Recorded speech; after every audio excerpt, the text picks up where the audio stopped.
Hi all, അസ്സലാമു അലൈക്കും. Welcome back to Silna's kitchen. ഇന്നത്തെ റെസിപ്പി ആരും ഇതുവരെ ട്രൈ ചെയ്ത് നോക്കാത്ത നല്ലൊരു ടേസ്റ്റി ആയിട്ടുള്ള വെറൈറ്റി ആയിട്ടുള്ള ഒരു അടിപൊളി പഞ്ഞ് പോലത്തെ പലഹാരത്തിന്റെ റെസിപ്പിയാണ്. ഇതിന്റെ അകമൊക്കെ നല്ല ജ്യൂസി ആയിട്ടാണ് ഇരിക്കുന്നത്. ഭയങ്കര ടേസ്റ്റാണ് ഇത് കഴിക്കാനായിട്ട്. ഒരു തവണ കഴിച്ചാൽ പിന്നെ നിങ്ങൾ ഈ ഒരു രീതിയിൽ തന്നെ എപ്പോഴും ഉണ്ടാക്കി കഴിക്കും. കുട്ടികൾക്കും വലിയവർക്കൊക്കെ ഒരുപോലെ ഇഷ്ടാവുന്ന ഒരു അടിപൊളി പലഹാരമാണ്.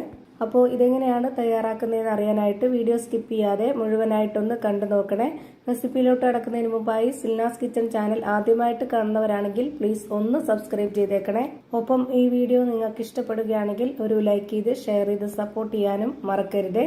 ഇനി നമുക്ക് ഇതെങ്ങനെയാണ് തയ്യാറാക്കുന്നതെന്ന് നോക്കാം. ഇതിനായി ആദ്യം തന്നെ ഒരു മിക്സിയുടെ ജാർ എടുത്തിട്ടുണ്ട്. ഇതിലേക്ക് ചെറിയൊരു മത്തങ്ങയുടെ 1/4 ഭാഗം ഇതുപോലെ കട്ട് ചെയ്തിട്ട് എടുത്തിട്ടുണ്ട്. അത് ഇട്ട് കൊടുക്കാം. പിന്നെ വേണ്ടത് ക്യാരറ്റാണ്. ക്യാരറ്റും ഇതേപോലെ തന്നെ ചെറുതായിട്ട് കട്ട് ചെയ്തിട്ട് ഇട്ട് കൊടുക്കുന്നുണ്ട്. ഒരു ക്യാരറ്റാണ് എടുത്തിട്ടുള്ളത്.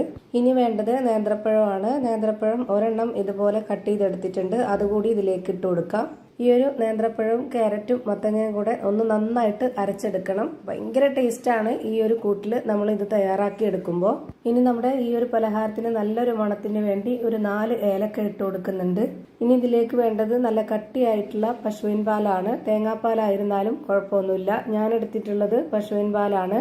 ഇതിൽ ഒട്ടും വെള്ളം ചേർക്കാതെ വേണം ഇതിലേക്ക് ഒഴിച്ചു കൊടുക്കാനായിട്ട്. 250 ml കപ്പിന്റെ അളവിൽ 1 കപ്പാണ് ഇതിലേക്ക് ഒഴിച്ചു കൊടുത്തിട്ടുള്ളത്. ഇപ്പൊ ഞാനിവിടെ നന്നായിട്ട് അരച്ചെടുത്തിട്ടുണ്ട്. അത് ഇതുപോലെ ഒരു പാത്രത്തിലേക്ക് ഒഴിച്ചു കൊടുക്കുന്നുണ്ട്. ഇതിനിടയിൽ ചെറിയ ചെറിയ പീസായിട്ട് ക്യാരറ്റ് അരയാതെ അവിടെ ഇവിടെ കിടപ്പുണ്ട്. അത് കുഴപ്പമില്ല.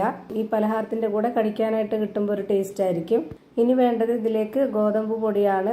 വക്കൊന്നും തട്ടാതെ ഈ ഒരു 250 ml കപ്പിന്റെ അളവിൽ 2 കപ്പ് നിറയെ ഇതിലേക്ക് ഇട്ട് കൊടുക്കുന്നുണ്ട്.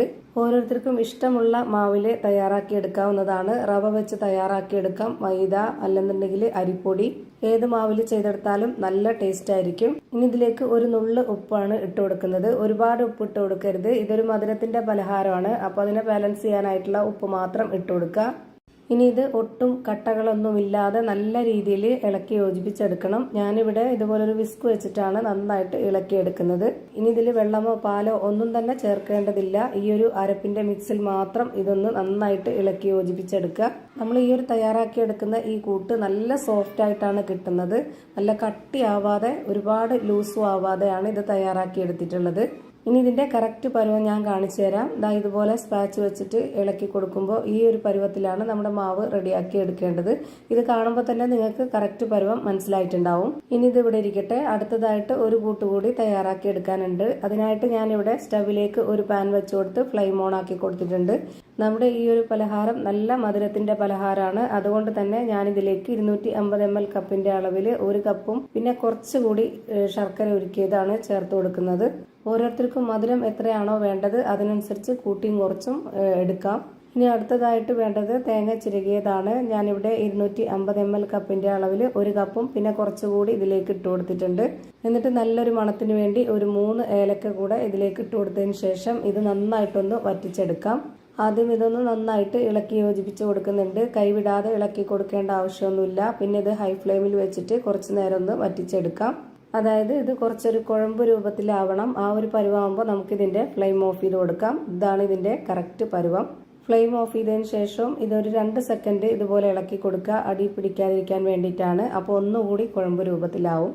ഇനി ഇത് കറക്റ്റ് പരുവത്തിനൊന്ന് വേവിച്ചെടുക്കാനായിട്ട് ഞാനിവിടെ ഇതുപോലെ നല്ലൊരു ഷേപ്പിലൊക്കെ കിട്ടാനും കാണാൻ നല്ലൊരു ഭംഗിയൊക്കെ ആവാൻ വേണ്ടിയിട്ട് ഇതുപോലെ ചോറ് കഴിക്കുന്ന സ്റ്റീൽ പ്ലേറ്റ് എടുത്തിട്ട് അതിനുള്ളിലേക്ക് വാഴയില കട്ട് ചെയ്ത് വെച്ചിട്ടുണ്ട്. അതിലേക്ക് കുറച്ച് ഓയിലോ അല്ലാന്നുണ്ടെങ്കിൽ ബട്ടർ ഉരുക്കിയതോ നെയ്യോ എന്ത് വേണമെങ്കിലും ഇതുപോലെ ഒന്ന് സ്പ്രെഡ് ചെയ്ത് കൊടുക്കുക. ഒട്ടിപ്പിടിക്കാതിരിക്കാനാണ്.